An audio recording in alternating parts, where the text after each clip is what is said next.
ಇಡೀ ಕರಾವಳಿಯನ್ನೇ ಬೆಚ್ಚಿ ಬೀಳಿಸ್ತಾ ಇದೆ ಹನಿ ಟ್ರಾಪ್ ಪ್ರಕರಣ. ಮಂಚಕ್ಕೆ ಹಾರಿ ಜೇನು ಹೀರಿದ್ದ ಉದ್ಯಮಿಗೆ ಕೈ ಬಲೆ ಬೀಸಿದೆ. ಇದು ಇಡೀ ಕರಾವಳಿಯನ್ನೇ ಬೆಚ್ಚಿ ಬೀಳಿಸಿರುವಂತಹ ಹನಿ ಟ್ರಾಪ್ ಪ್ರಕರಣ. ಮಂಚಕ್ಕೆ ಹಾರಿ ಜೇನು ಹೀರಿದ್ದ ಉದ್ಯಮಿಗೆ ಕೈ ಬಲೆ ಬೀಸಿದೆ. ಮಂಚದಾಟದ ವಿಡಿಯೋ ಇಟ್ಕೊಂಡು ಕೆಡ್ಡಾಗಿ ಬೀಳಿಸಲಾಗಿದೆ ಉದ್ಯಮಿಯನ್ನು. ಮಂಗಳೂರಿನ ಖ್ಯಾತ ಉದ್ಯಮಿಗೆ ಗ್ಯಾಂಗ್ ಹನಿ ಟ್ರಾಪ್ ನಡೆದಿದೆ. ಬರೋಬ್ಬರಿ 2,77,00,000 ದೋಚಿ ಬ್ಲಾಕ್ ಮೇಲ್ ಮಾಡಲಾಗಿದೆ. ಅಶ್ಲೀಲ ವಿಡಿಯೋ ಇಟ್ಕೊಂಡು ಕೋಟಿ ಲೂಟಿ ಮಾಡಲಾಗಿದೆ. ಅದರಲ್ಲಿ ಮಂಗಳೂರು ಯುವ ಕಾಂಗ್ರೆಸ್ ಮುಖಂಡನ ಇನ್ವಾಲ್ವ್ಮೆಂಟ್ ಇದೆ. ಪ್ರಸಿದ್ಧ ಉದ್ಯಮಿಗೆ ಕಾಂಗ್ರೆಸ್ ನಾಯಕ ಹನಿ ಟ್ರಾಪ್ ಮಾಡಿದ ಅನ್ನುವಂತಹ ಆರೋಪ ಇದೆ. ಸುಸೈಡ್ ಕಥೆ ಕಟ್ಟಿ 2,77,00,000 ಬ್ಲಾಕ್ ಮೇಲ್ ಮಾಡಲಾಗಿದೆ. ನಿಜಾಮ್ ಮತ್ತು ಜಿತೇಶ್ ಎಂಬುವರಿಂದ ಭಾರೀ ಹನಿ ಟ್ರಾಪ್ ನಡೆದಿರೋ ಬಗ್ಗೆ ಮಾಹಿತಿ ಇದೆ. ಇಡೀ ಕರಾವಳಿಯನ್ನೇ ಬೆಚ್ಚಿ ಬೀಳಿಸಿರುವಂತಹ ಹನಿ ಟ್ರಾಪ್ ಪ್ರಕರಣ ಇದು. ಮಂಚಕ್ಕೆ ಹಾರಿ ಜೇನು ಹೀರಿದ್ದ ಉದ್ಯಮಿಗೆ ಕೈ ಬಲೆ ಬೀಸಿದೆ. ಮಂಚದಾಟದ ವಿಡಿಯೋ ಇಟ್ಕೊಂಡು ಕೆಡ್ಡಾಗಿ ಬೀಳಿಸಲಾಗಿದೆ. ಮಂಗಳೂರಿನ ಖ್ಯಾತ ಉದ್ಯಮಿಯೊಬ್ಬರನ್ನ ಟಾರ್ಗೆಟ್ ಮಾಡಿಕೊಂಡು ಅವರನ್ನ ಬಲೆಗೆ ಬೀಳಿಸಲಾಗಿತ್ತು. ಮಂಚದಾಟದ ವಿಡಿಯೋ ಇಟ್ಕೊಂಡು ಕೆಡ್ಡಾಗೆ ಕೆಡವಲಾಗಿದೆ. ಇದರಲ್ಲಿ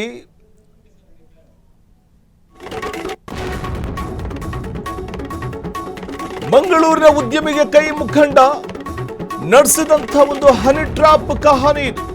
ಅಶ್ಲೀಲ ವಿಡಿಯೋ ಬಳಸಿ ಕೋಟಿ ಹಣವನ್ನ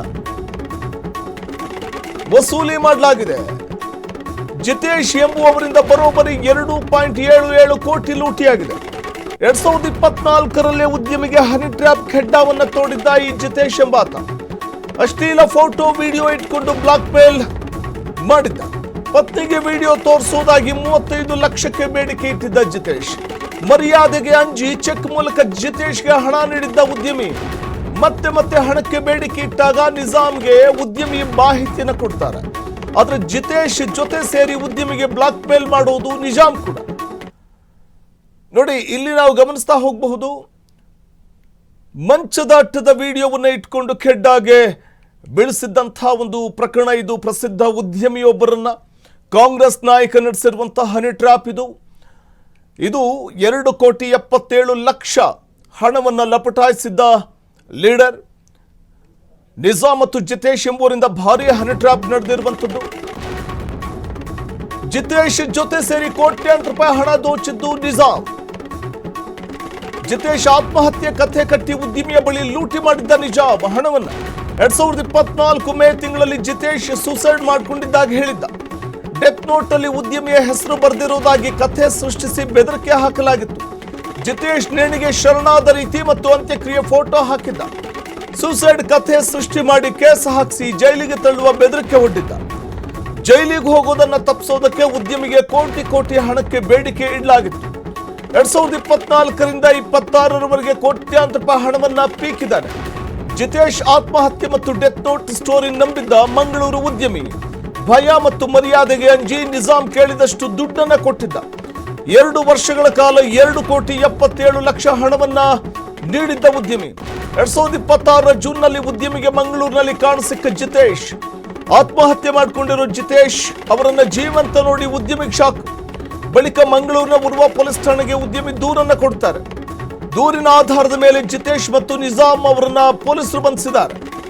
ಮಂಗಳೂರು ಯುವ ಕಾಂಗ್ರೆಸ್ ಪ್ರಧಾನ ಕಾರ್ಯದರ್ಶಿ ಈ ನಿಜಾಮ್ ಎಂಬಾತ ಜಿತೇಶ್ ಎಂಬುವವರಿಂದ ಬರೋಬ್ಬರಿ 2.77 ಕೋಟಿ ಲೂಟಿ ಮಾಡಿರುವಂಥದ್ದು.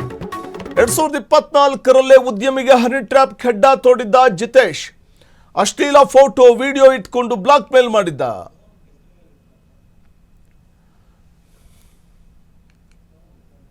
ಈ ಕುರಿತು ಮತ್ತಷ್ಟು ಮಾಹಿತಿಯನ್ನ ಪಡೆಯೋಣ.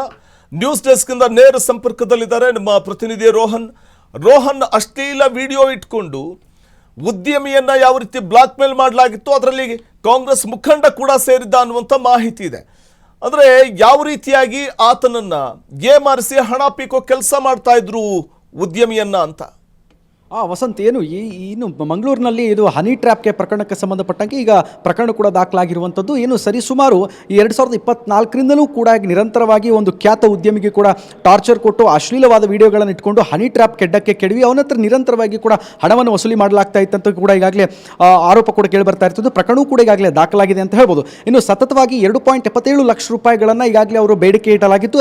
ಇನ್ನು ನಿರಂತರವಾಗಿ ಚೆಕ್ ಮೂಲಕವಾಗಿ ಉದ್ಯಮಿ ಬೆದರಿ 35 ಲಕ್ಷ ರೂಪಾಯಿ ಕೂಡ ಕೊಡಲಾಗಿತ್ತು ಅಂತ ಹೇಳಿದರು. ಇನ್ನು ಸತತವಾಗಿ ಕೂಡ ಇವರು ಆ ಒಂದು ವಿಡಿಯೋಗಳನ್ನು ಇಟ್ಕೊಂಡು ಏನು ಜಿತೇಶ್ ಮತ್ತು ಏನು ನಿಜಾಮ್ ಏನು ಆರೋಪಿಗಳಿದ್ರೆ ಈ ಇಬ್ಬರು ಆರೋಪಿಗಳು ಕೂಡ ಆ ಉದ್ಯಮಿಯನ್ನ ಕೂಡ ನಿರಂತರವಾಗಿ ಹೆದರಿಸ್ತಾರೆ, ಬೆದರಿಸ್ತಾರೆ. ಆ ಬಳಿಕ ಕೂಡ ಒಂದು ಅಶ್ಲೀಲವಾದ ಒಂದು ಹನಿ ಟ್ರ್ಯಾಪ್ ವಿಡಿಯೋಗಳನ್ನು ಕೂಡ ಸಾಮಾಜಿಕ ಜಾಲತಾಣಗಳಲ್ಲಿ ವೈರಲ್ ಮಾಡ್ತೀನಿ ಅನ್ನುವಂಥ ಒಂದು ಬೆದರಿಕೆಯನ್ನು ಒಡ್ಡಿ ಹೀಗಾಗಿ 2024, 25, 26ರಿಂದ ನಿರಂತರವಾಗಿ ಕೂಡ ಆ ಒಂದು ವಿಡಿಯೋವನ್ನು ಇಟ್ಕೊಂಡು ದೊಡ್ಡ ಮಟ್ಟಕ್ಕೆ ಬ್ಲ್ಯಾಕ್ ಮೇಲ್ ಇಡ್ತಾರೆ. ಇನ್ನು ಬೃಹತ್ ಮೊತ್ತದ ಹಣಕ್ಕೂ ಕೂಡ ಇವರು ಬೇಡಿಕೆ ಇಡ್ತಾರೆ. ಆ ಬೃಹತ್ ಮೊತ್ತ ಹಣಕ್ಕೆ ಇವರು ಕೊಡಲೇ ಇದ್ದಂಥ ಸಂದರ್ಭದಲ್ಲಿ ಸಾಮಾಜಿಕ ಜಾಲತಾಣಗಳಲ್ಲಿ ಸಾಕಷ್ಟು ವೈರಲ್ ಮಾಡ್ತೀವಿ ಅಂತ ದೊಡ್ಡ ಮಟ್ಟಕ್ಕೆ ಬೆದರಿಕೆ ಹಾಕ್ತಾರೆ. ಹೀಗಾಗಿ ಉದ್ಯಮಿ ಕೂಡ ಭಯಭೀತಗೊಂಡು ನಿರಂತರವಾಗಿ ಚೆಕ್ ಮೂಲಕವಾಗಿ ಅಂತಂದ್ರೆ 35 ಲಕ್ಷ ರೂಪಾಯಿ ಮೊದಲನೇ ಹಂತದಲ್ಲಿ ಕೂಡ ಹಣವನ್ನು ಕೊಡ್ತಾನೆ.